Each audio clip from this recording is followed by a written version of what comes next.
Hello everyone, नमस्कार। स्वागत है आपका मेरे इस वीडियो में। आज हम प्रश्नावली 3.3 के सवाल सॉल्व करेंगे। ठीक है, प्रश्न संख्या 1 और 2 तो कर दिया था। उसमें क्या थे कि हमारे पास दो समीकरण दी थी, तो वो बड़े आसान थे। ठीक है, लेकिन जो अब प्रश्न संख्या 3 और आगे के जो दो सवाल और हैं बहुत इम्पोर्टेंट है। वीडियो को पूरी देखना ताकि आपके अच्छे से मार्क्स आएंगे। ठीक है, और वीडियो में कोई डाउट हो तो कमेंट में लिख सकते हैं। ठीक है, तो प्लीज़ वीडियो को सब्सक्राइब कर दीजिए। ठीक है, ज़्यादा टाइम ना लेते हुए सवाल शुरू करते हैं। ठीक, प्रश्न संख्या 3 है। दो संख्याओं का अंतर 26 है और एक संख्या दूसरी संख्या की 3 गुनी है, तो संख्या ज्ञात कीजिए। ठीक है, क्या है इसमें हमारे पास क्वेश्चन अब इस रूप में दिया होगा, तो हमें सबसे पहले क्वेश्चन पर आधारित, प्रश्न पर आधारित जो है दो समीकरण बनाने हैं। उनको समीकरण 1 और 2 मानने हैं। ठीक है, लेट्स गो हल। ठीक है, जो प्रश्न में कह रहे हैं अगर जो चीज़ ज्ञात करनी है सबसे पहले हम उनको मानते हैं। ठीक है, गणित में अधिकतम माना जाता है। ठीक है, तो माना संख्याएं x और y है। ठीक है, गणित में जो भी संख्या ज्ञात करनी है उनको मानते हैं। ठीक है, यहां तक तो आपके समझ में आ गया। उसके बाद प्रश्नानुसार मतलब जो प्रश्न के अनुसार कह रहे हैं हमने उसी के अनुसार दो समीकरण बनाने हैं। पहले शर्त क्या है प्रश्न में? संख्याओं का अंतर 26 है, तो अंतर का मतलब हो गया यानी x ऋण y बराबर 26। ये हो गया दो संख्याओं का अंतर। ठीक है, तो ये इसको मानते हैं समीकरण 1।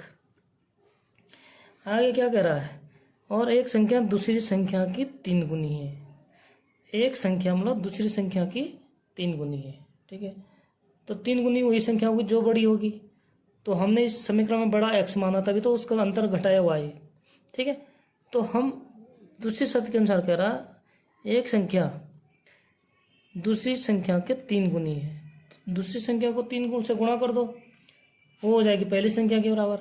ठीक है, ये हो गया समीकरण नंबर 2। अब हमने दो समीकरण बनाने थे जो आसानी से बन चुकी हैं। ठीक है, तो अब देखिए ये किस विधि से करना हमें? प्रतिस्थापन विधि, जो हम प्रश्न संख्या 1, 2 कर चुके हैं। ठीक है, उसमें क्या करना है कि दोनों समीकरणों में से किसी एक समीकरण में से जिसमें हम देखते हैं x या y के गुणांक मिनिमम हो। ठीक है, मिनिमम हो, उसमें से x या y का मान निकालते हैं और उसको निकाल के दूसरे समीकरण में रख देते हैं। क्योंकि उसी समीकरण में इसलिए नहीं रखते हैं क्योंकि हम उसी समीकरण में अगर उसका मान रखेंगे तो वो इसी हो जाएगा। ठीक है, उससे कोई फर्क नहीं पड़ेगा, वो बराबर हो जाएगा फिर। तो समीकरण अब इसमें कितना आसान है, देखिए x का मान ऑलरेडी दिया है। x बराबर कितना है? 3y। तो सीधा हम समीकरण 2 से x का मान समीकरण 1 में रख देंगे। समीकरण 2 से x का मान समीकरण 1 में रखने पर कितना आसान सवाल है। ठीक है, बहुत अच्छी तरह समझाऊंगा। अगर कोई भी डाउट हो तो आप कमेंट में लिख सकते हैं। चलो मान रखते हैं, x का मान कितना है? 3y ऋण y बराबर 26। ठीक है, यानी 3y में से 2y तो कितना हो गया? 3y में से अगर y घटाया तो 2y, सीधी से हो गया 26।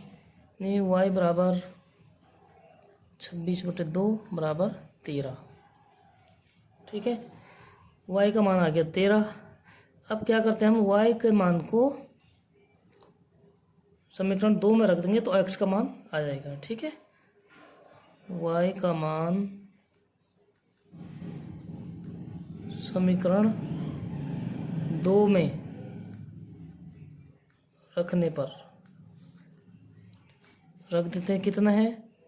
x बराबर 3 गुणा y कितना है? 13, 13 39। ये हो गया आंसर। तो संख्याएं क्या होगी? x और y कितना आएगा इसका मान? इसलिए संख्याएं कितनी होगी? x बराबर कितना? 39 और y बराबर कितना आया? 13 है। ठीक है, ये हो गया हमारे क्वेश्चन नंबर 3 का फर्स्ट पार्ट। यहाँ तक तो क्लियर हो गया होगा। अगर कोई भी डाउट हो तो आप कमेंट लिख सकते हैं, अच्छे से समझाऊंगा। पूरा 99% मार्क्स आएंगे आपके। ठीक है, प्रश्न संख्या 2 दूसरा पार्ट है। देखिए दूसरा पार्ट में क्या पूछ रहा है, 2 समपूरक कोण है। ठीक है, प्रश्न संख्या है कि 2 समपूरक कोणों के में बड़ा कोण छोटे कोण से 18 अधिक है।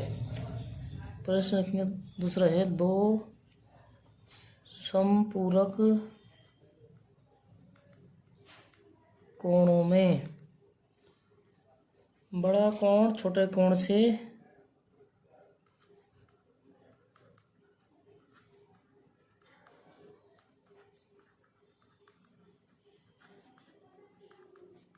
18 डिग्री अधिक है।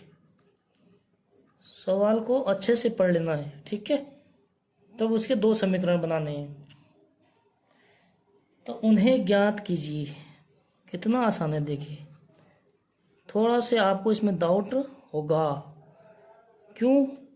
क्योंकि इसमें समीकरण 1 तो हम आराम से बना देंगे, लेकिन समीकरण 2 के लिए हमें अच्छे से पढ़ना चाहिए सवाल को। ठीक है, सबसे पहले तो जो ज्ञात करने हैं 2 कोण बड़ा छोटा, ठीक है, उनको मान लेते हैं। माना 2 हल है ये। ठीक है, माना 2 कोण क्या है? x और y है। ठीक है, हम अधिकतम x और y मानते हैं, वैसे a b कुछ भी मान सकते हैं अचर पर। ठीक है, तो हमने माना 2 कोण x और y है।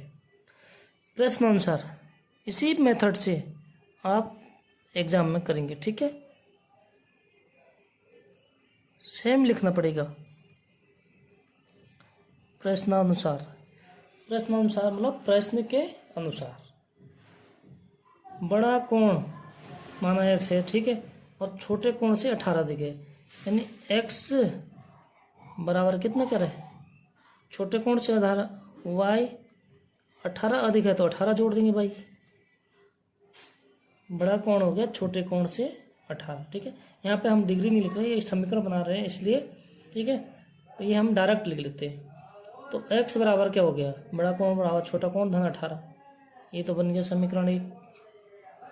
ठीक है, अब दूसरा कोण के लिए निकालने में आपको थोड़ा डाउट होगा, लेकिन नहीं होना चाहिए, क्योंकि हमें पता है कि समपूरक कोण किससे कहते हैं, समकोण किससे कहते हैं। ठीक है, तो हमें पता है कि जब 2 समपूरक कोण होते हैं तो 2 समपूरक कोणों का योग 180 अंश होता है, ये हम जानते हैं।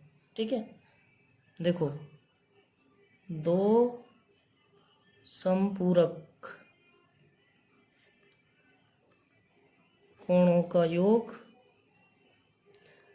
अगर 2 कोण समपूरक होंगे, ठीक है, समपूरक, तो कितने 90 अंश 90 अंश का होता है ना। तो 2 समपूरक कोणों का योग कितना होता है? 180 अंश होता है। तो एक समीकरण नंबर 2 हो गया, सीधी सीधी बात। यानी हम दोनों कोणों को जोड़ देंगे तो उनका योग 180 अंश होता है। ठीक है, ये हमारे क्वेश्चन के अनुसार क्या हो जाएगा? दूसरा x धन y बराबर 180। इसको हम समीकरण नंबर 2 मानते हैं। ठीक है, अब हमें प्रतिस्थापन विधि से करना है। विधियां बहुत प्रकार की है, लेकिन इस चैप्टर में प्रतिस्थापन विधि से ही सवाल सॉल्व करेंगे। ठीक है। ओके, क्या करते हैं हम, अब x का मान तो यहाँ भी ऑलरेडी दे चुके हैं, ठीक है। x का मान कितना है, y धन 18। तो संपर्क कोण जिसका अंश ये बता दिया मैंने, कोण 180 अंश होता है, ठीक है, दोनों का जोड़। तो x का मान समीकरण 2 में रखने पर, x का मान अगर दिया है, अगर दिया नहीं होता तो हम इसको निकालते, लेकिन यहाँ दिया है तो ये बहुत आसान है, फिर सीधा लिख देंगे x का मान समीकरण 2 में रखने पर। देखो कितना इजी कर दिया, ठीक है। अब सीधे मान रख दो समीकरण 2 में, x की जगह x का मान रख दो, कितने x बराबर y धन 18 धन y बराबर 180, ठीक। इम्प्लाइज इट, एक y और एक y, कितने y हो गए, 2y बराबर 180, और 18 को इस साइड ले जा लेंगे तो ये माइनस का हो जाएगा, बराबर कितना हो जाएगा 162। इतना ही होता ना, 2 7 में से 1 4 6 1, ठीक है 162, यानी y बराबर कितना हो गया 162/2, 2 8 16, 2 1 81। तो y का मान कितना हो गया 81। अब हमें किसका मान चाहिए, x का। x का मान कब निकलेगा, जब हम समीकरण 1 में y का मान रखेंगे तो x का मान निकल जाएगा, ठीक है। क्या करेंगे हम, y का मान, मैं जब दो चीज़ों में से एक का मान दिया है तो दूसरा को इसी तरह निकालते हैं, ठीक है। y का मान, इसी को प्रतिस्थापन विधि कहते हैं, कि एक समीकरण को प्रतिस्थापित करना है दूसरे समीकरण में। y का मान समीकरण 1 में रखने पर। साथियों, एक बार सब्सक्राइब जरूर करें और वीडियो को फुल वॉच करें, तो तभी आपकी समझ में अच्छे से आएगा। अगर कोई भी डाउट हो तो आप कमेंट में लिख सकते हैं, ठीक है। तो लेट किस बात की, सब्सक्राइब कर दो। y का मान समीकरण 1 में रखने पर रखते हैं, x बराबर y का मान कितना है 81 धन 18, कितना होता है 8 1 9, 8 1 9 99। देखिए हो गया, पहला कोण दूसरे कोण से 18 अधिक है, 18 जोड़ दिया आंसर, इसलिए कोण कितने हो गए, एक 81 हो गया, दूसरा 99 हो गया, ठीक है। यहाँ तक समझ में ओके हो गया, क्लियर, कोई डाउट। चलो नेक्स्ट,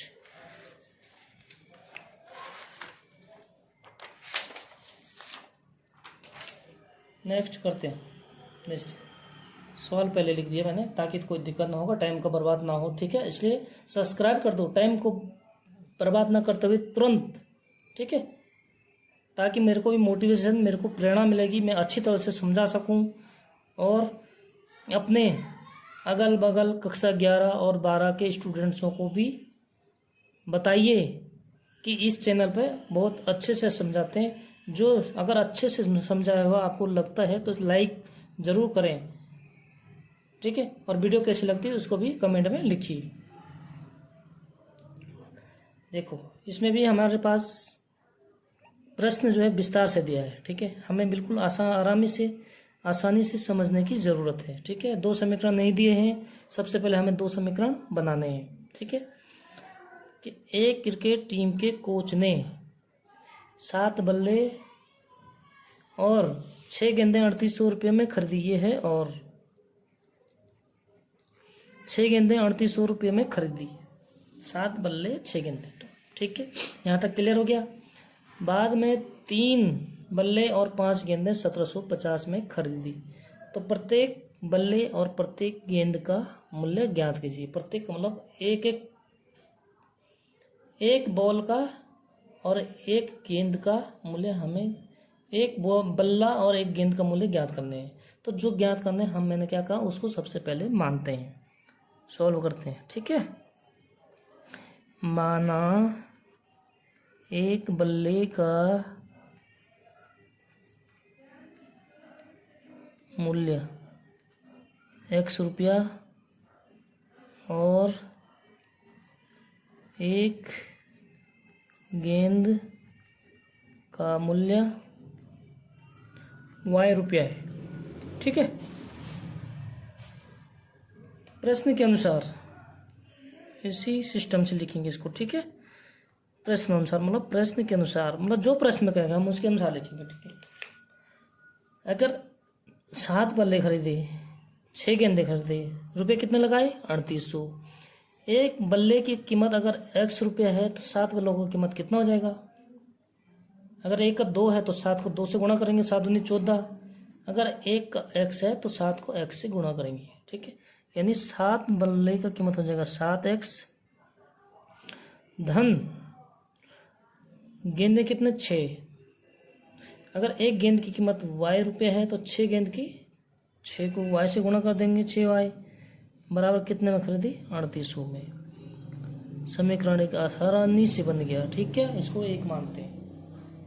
उसके बाद दूसरी शर्त, 3 बल्ले यानी एक बल्ले का कीमत x रुपये है तो 3 बल्ले का कितना हो जाएगा? 3x। ये तो आप समझते होंगे अच्छी तरह। अगर कोई डाउट हो तो आप वीडियो में कमेंट में ज़रूर लिखें। ठीक है, मैं उसको ताकि आपको अच्छे से समझाऊँ।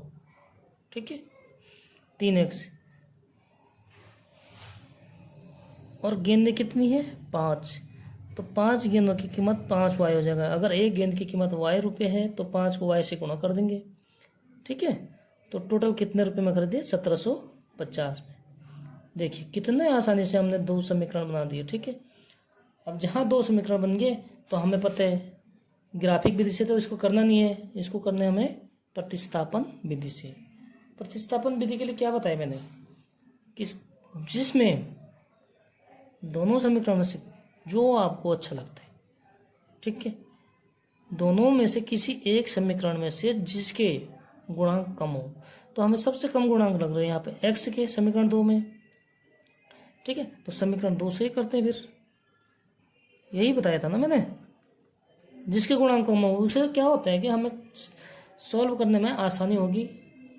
ठीक है, 3x बराबर कर देते हैं हम 1750। y इधर चले जाएगा तो ऋण का हो जाएगा। ठीक है, तो x का मान निकालना में, यही है ना सिस्टम। तो x का मान निकालेंगे तो x बराबर हो जाएगा 3 इधर जाके बट्टे में, इधर गुणा में है तो इधर बट्टा हो जाएगा, इधर धन है तो इधर ऋण हो जाएगा, इधर ऋण है तो इधर धन हो जाएगा। ठीक है, चिन्ह बदल जाते हैं। तो x बराबर कितना हो गया? 1750 ऋण 5y बट्टे 3। ये हो गया समीकरण नंबर 3। ओके, यहाँ तक क्लियर हो गया?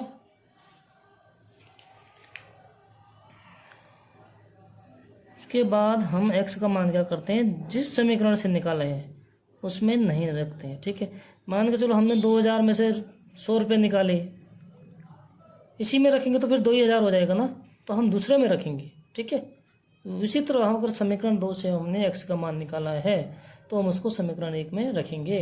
अगर 1 से निकालते तो 2 में रखते। ठीक है, यहाँ तक क्लियर? कोई डाउट हो तो बताना। x का मान समीकरण 3 से पूरा लिखना। ठीक है, x का मान समीकरण किस में रखने? 1 में रखने पर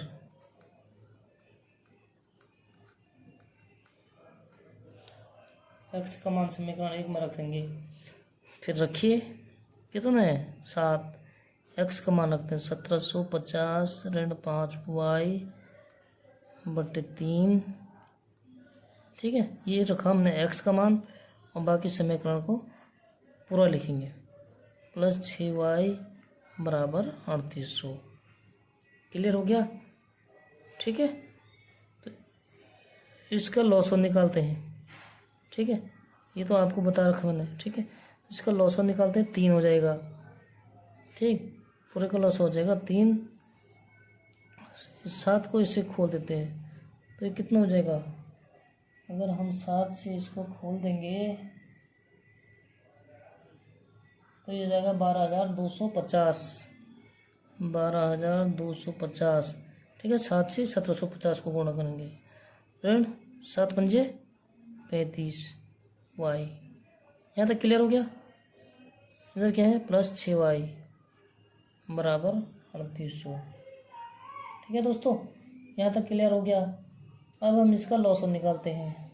लॉसअप निकालेंगे तो कितना हो जाएगा 3, जिसका माना 1 होता है, जिसका हर नहीं होता है। ठीक है, 3 होगा तो ये तो सेम आ जाएगा कितना, यानी 12,250 ऋण 35y। ठीक है, धन, अब लॉसअप निकालना आपको आता ही है, 3 लॉसअप है तो फिर 3 को इससे गुणा करेंगे, 3 छके 18y बराबर 3। अगर नीचे है तो ये ऊपर जाके गुणा में हो जाता है। ठीक है, तो गुणा कर देंगे 399 399 300 को 3 8 24 2 3 3 9 2 11 11,400। ठीक है साथियों, यहाँ तक क्लियर हो गया। अब हम कर देंगे वाई को एक साइड कर देंगे और बाकी इसको इधर ले जाएंगे। ठीक है, 35y धन का 18 तो ऋण का बड़ा है तो ऋण में आएगा। अब 35 में से 18 तो 17y। यहाँ तक समझ में आ गया, बराबर 12, इधर कितने हैं 11,400, 12,250 इधर धन है तो इधर जाएगा तो ऋण हो जाएगा। ठीक है दोस्तों, हो जाएगा 12,250। अब देखो घटा के कितना होता है, ऋण का बड़ा है धन का छोटा है तो ऋण में आएगा। ठीक, कितना हो जाएगा 0 5, इसमें से घटाना इसको। ठीक है, 12, ये 12 हो गया ना, तो 12 में से 4 चला 8, 850 हो जाएगा। ठीक, यहाँ तक क्लियर हो गया। अब देखिए विस्तार से देखिए तब समझ में आएगा आपके। 17y माइनस का बराबर ऋण 850। यहाँ तक क्लियर हो गया दोस्तों।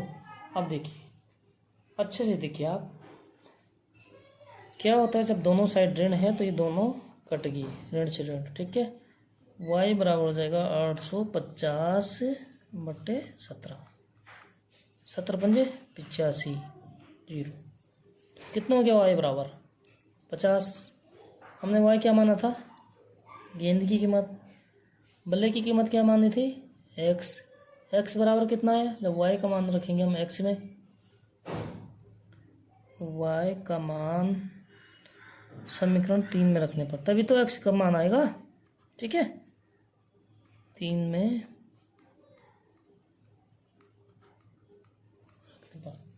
देखो कितना इजी है। कोई भी डाउट हो कमेंट में लिख सकते हैं। वीडियो कैसी लगी कमेंट में ज़रूर बताना। ठीक है दोस्तों, ओके। समीकरण 3 में रख देंगे y का मान। समीकरण 3 क्या है, x बराबर 1750 ऋण 5, y का मान 50, यही है ना दोस्तों, बट्टे 3। आप करो सॉल्व। 1750 5 पंजे 25, 250 बट्टे 3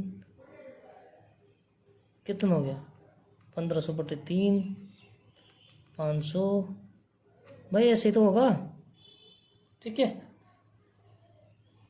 कितना आ गया, इसलिए एक प्रत्येक का निकालना था ना, तो एक बल्ले का मूल्य बराबर x बराबर 500 रुपया, एक गेंद का मूल्य बराबर y बराबर 50 रुपया। क्या कह रहा था 7 बल्ले और 6 गेंदों का मूल्य 3800 है। ठीक है, आप जोड़ सकते हैं इनका मान रख के, तो ये आंसर हो गया। ठीक है, क्लियर हो गया यहाँ तक। तो इसी तरह प्रतिस्थापन विधि से सॉल्व करनी है। ठीक है, ग्राफिक विधि से उसमें फिर ग्राफ बनाना पड़ता, फिर उसका कहाँ पे दोनों रेखाएं काटती हैं वो हल होता। ठीक है, ये अंतर है प्रतिस्थापन विधि और ग्राफी विधि में। यहाँ तक आपका सवाल क्लियर। इसके बाद पार्ट 4 ठीक है, समीकरण प्रश्न संख्या 3 का। देखिए इसमें क्वेश्चन है, एक नगर में एक टैक्सी, ठीक है, के भाड़े में, एक टैक्सी के भाड़े में, एक नगर में एक टैक्सी के भाड़े में नियत भाड़े के अतिरिक्त दिया जाता है। टैक्सी के भाड़े में नियत भाड़े के अतिरिक्त दिया जाता है। ठीक है, सवाल को अच्छे से समझो क्या कह रहा। देखो पहले लिखना पड़ेगा तब आपके समझ में आएगा। ठीक है, एक नगर में एक टैक्सी के भाड़े में, टैक्सी के भाड़े में, भाड़े मतलब किराया, ठीक है, नियत भाड़े के अतिरिक्त दिया जाता है। नियत भाड़े के अतिरिक्त दिया जाता है।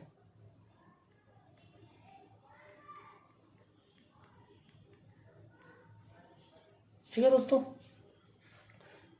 तो क्या कह रहा है, 10 किलोमीटर दूरी के लिए भाड़ा 105 है। 10 किलोमीटर दूरी के लिए भाड़ा कितना है, 105 रुपया। और 15 किलोमीटर के मतलब किलोमीटर दूरी के लिए, अच्छे से समझना, अच्छे से पढ़ना, तभी समझ में आएगा। ठीक है, ध्यान से पढ़ना। दूरी के लिए क्या कर रहा है, दूरी के लिए भाड़ा 155 है। भाड़ा का मतलब समझ गया आप, किराया कितना है, 155 रुपया है। ठीक है, तो नियत भाड़ा और प्रति किलोमीटर भाड़ा कितना है। नियत भाड़ा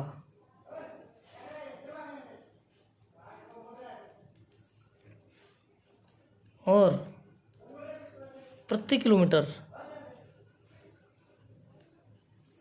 1 किलोमीटर मतलब भाड़ा, 1 किलोमीटर का भाड़ा मतलब कितना है। ठीक है, क्या ज्ञात करना है हमने, नियत भाड़ा और प्रति किलोमीटर भाड़ा। ठीक है, अब देखिए फोर्थ भाग। ठीक है, हल कह रहा है, अच्छा देखो क्या कह रहा है, एक नगर में एक टैक्सी के भाड़े में, मतलब जब हम कहीं अगर टैक्सी अगर किराए पे लेते हैं, ठीक है, तो उसका क्या होता है, जैसे एक नियत भाड़ा है कि मतलब 50 रुपये, मतलब हमने 50 रुपया एक इसका चार्ज है। ठीक है, इसको हम बोलते हैं नियत भाड़ा। ठीक है, तो अगर प्रति किलोमीटर भाड़ा मान के चलो 10 रुपया है प्रति किलोमीटर, अगर 3 किलोमीटर जाएंगे तो जो हमारा ये तो चार्ज पड़ेगा 50 रुपया। ठीक है, माना ये x है। अब ये प्रश्न में नहीं है लेकिन मैं इसको अलग से समझा रहा हूँ आपको। ठीक है, माना नियत भाड़ा मतलब 50 रुपये है। ठीक है, तो उसके बाद फिर मीटर चलता है, ये तो फिक्स है, ये है नियत भाड़ा बोलते हैं जिसको, नियत का मतलब फिक्स हो गया। ठीक है, तो नियत, उसके बाद माना 10 रुपये पर किलोमीटर है, तो 3 किलोमीटर पर कितना हो जाएगा, 30 रुपया, तो कितना हो जाएगा 80। ठीक है, इस हिसाब से समीकरण बनाना है हमने। अगर 5 किलोमीटर होता, 10 रुपये पर किलोमीटर है मान के चलो, तो अगर 5 किलोमीटर होता तो कितना हो जाता है 50, यानी 50 नियत, ये तो रहेगा नियत तो हर किसी में रहेगा ना। 5 किलोमीटर भी जाएगा तो जो ये फिक्स चार्ज है, जैसे मीटर का चार्ज होता है, ठीक है, वो तो जुड़ेगा। उसके बाद आप मीटर कितना यूज कर रहे हैं, 5 किलोमीटर करेंगे तो प्रति किलोमीटर के हिसाब से 5 का, 10 किलोमीटर के हिसाब से 10 का, 15 किलोमीटर के हिसाब से 15 का उसमें किराया अतिरिक्त जुड़ जाएगा। ठीक है, यहाँ तक क्लियर हो गया। मान के चलो 10 किलोमीटर मैंने क्या कहा प्रति किलोमीटर का है, 3 का 30 हो गया, 5 का कितना हो जाता 50, तब किराया कितना हो जाता 50 जो नियत है, और प्रति किलोमीटर के हिसाब से 5 किलोमीटर कितना हो जाता 100। अगर यहाँ 10 होता तो नियत भाड़ा में 10 का जुड़ जाता है, 10 का कितना हो जाता 100, कितना हो जाता है 150। मतलब ये चीज़ बदलता रहेगा और ये फिक्स का नियत भाड़ा है वो सेम रहेगा। ठीक है, जैसे बिजली का मीटर है, हम जो है उसके फिक्स चार्ज आता है जो वो आता अलग से, बाकी उसमें कितने यूनिट चलाए उस यूनिट के हिसाब से। ठीक है, तो ये सेम उदाहरण है। अब हल करते हैं।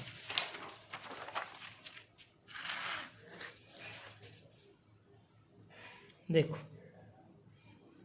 जो चीज़ ज्ञात करना है उसको मानते हैं। ठीक है, गणित में ये मैं बहुत बार बोल चुका हूँ। ठीक है, माना नियत भाड़ा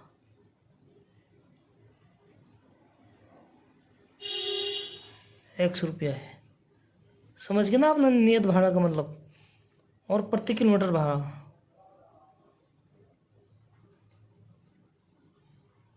और प्रति किलोमीटर भाड़ा का मतलब किराया हो गया। ठीक है, ₹Y है। यहाँ तक क्लियर हो गया। ठीक है, प्रश्न के अनुसार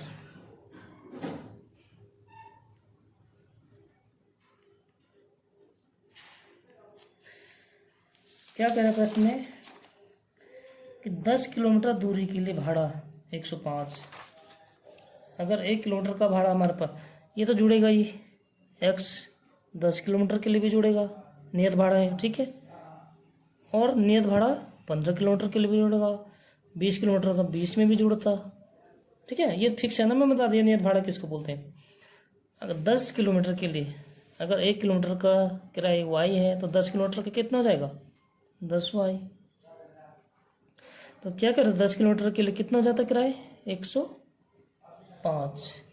105 ही है ना, हाँ 105 यहाँ तक है। फिर 15 किलोमीटर के लिए, अगर 1 किलोमीटर का भाड़ा ₹Y है तो 15 किलोमीटर का 15y हो जाएगा। ये तो बड़ा आसान से है ना। और कितना किराया कह रहा, ₹155 लगता है। हो गया सवाल। समीकरण 1 2 मानो, समीकरण 2 मानो, बस। बाकी इससे आगे तो आप खुद कर लोगे अब प्रतिस्थापन विधि से। ठीक है, हो जाएगा। चलो मैं कर देता हूँ प्रतिस्थापन विधि। x y की गुणांक जिसमें कम हो किसी भी समीकरण में। ठीक है, हम समीकरण 2 से कर लेते हैं। समीकरण 2 से करते हैं। ठीक है, समीकरण 1 से भी कर सकते हैं आप, कोई दिक्कत नहीं।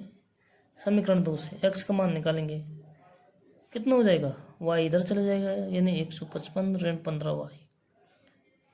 यहाँ तक तो आप इजी है ना। ये हो गया समीकरण नंबर 3।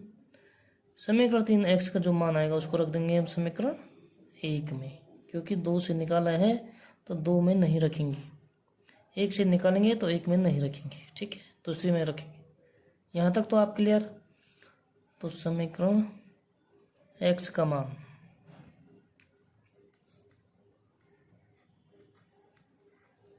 समीकरण 1 में रखने पर, ठीक है दोस्तों, तो x का मान समीकरण 1 में रख देंगे। रखिए, 155 ऋण 15y धन 10y। भाई हमने ये x का मान रखा, बाकी समीकरण को हम सीधा आगे वैसे ही लिखेंगे 105। ठीक है, सॉल्व करेंगे इसको। ऋण का अगर y बड़ा है, धन का छोटा है, तो ऋण में आएगा ऋण 5y बराबर 155 उधर जाएगा, माइनस हो जाएगा, तो माइनस का बड़ा है, प्लस का छोटा है, तो माइनस का हो जाएगा। 155 में से 105 गया 50। ठीक है, माइनस से माइनस कट गया, y बराबर हो जाएगा 50/5। गुणा में है, इधर जाके बटा हो जाएगा, तो 5 ढाई 50। y का मान हो गया 10। क्लियर हो गया। हम अब y के मान को x का मान निकालने के लिए इसमें रखेंगे, समीकरण 3 में। y का मान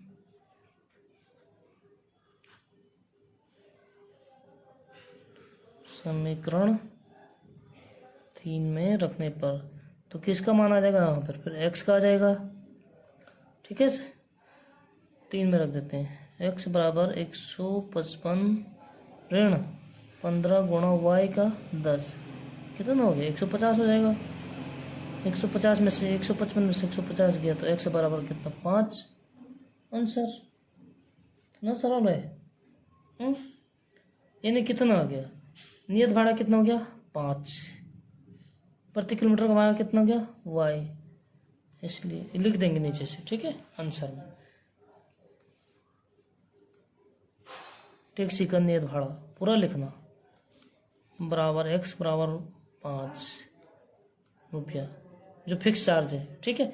और प्रति किलोमीटर भाड़ा जो किलोमीटर के हिसाब से बढ़ेगा, प्रति km कितना था y रुपया, y बराबर कितना आया 10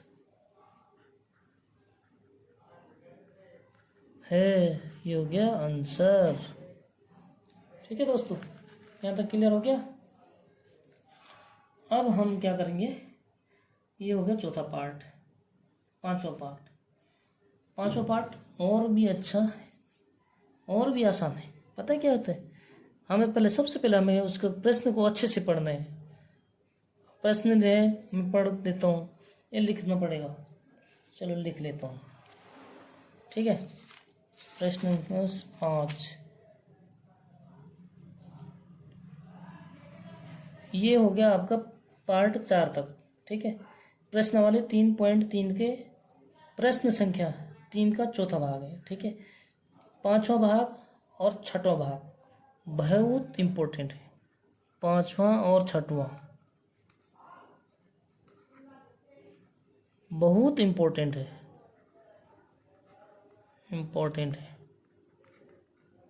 ठीक है दोस्तों। उसको मैं नेक्स्ट वीडियो में, उसको हम जो है नेक्स्ट वीडियो में करेंगे, ठीक है। बहुत इम्पोर्टेंट है, आपको अच्छे से पढ़ना है। फिर 2 इक्वेशन मतलब समीकरण बनाने हैं, फिर प्रतिस्थापन विधि से उनका मान निकालना है, ठीक है। हमेशा जो मान पूछा जाता है उसको मानते हैं x y, ठीक है। यहाँ तक क्लियर हो गया। नेक्स्ट वीडियो में बने रहने के लिए इस वीडियो को, इस चैनल को सब्सक्राइब प्लस लाइक शेयर, ठीक है, शेयर। और वीडियो में अगर कोई डाउट हो तो आप कमेंट में लिख सकते हैं, ठीक है दोस्तों। आपका एक सब्सक्राइब हमारा प्रेरणा बढ़ाएगा, मोटिवेशन बढ़ाएगा, ठीक है। तो इसलिए दोस्तों थैंक यू फॉर वाचिंग, बहुत बहुत धन्यवाद। प्लीज़ सब्सक्राइब जरूर करें, ठीक है। और वीडियो को पूरा देखना, तभी आपके पूरे मार्क्स आएंगे, ठीक है। अगर कोई भी डाउट हो तो आप कमेंट में लिखिए, हम और अच्छे से समझाने का प्रयास करेंगे, ठीक है। Okay bye, see you.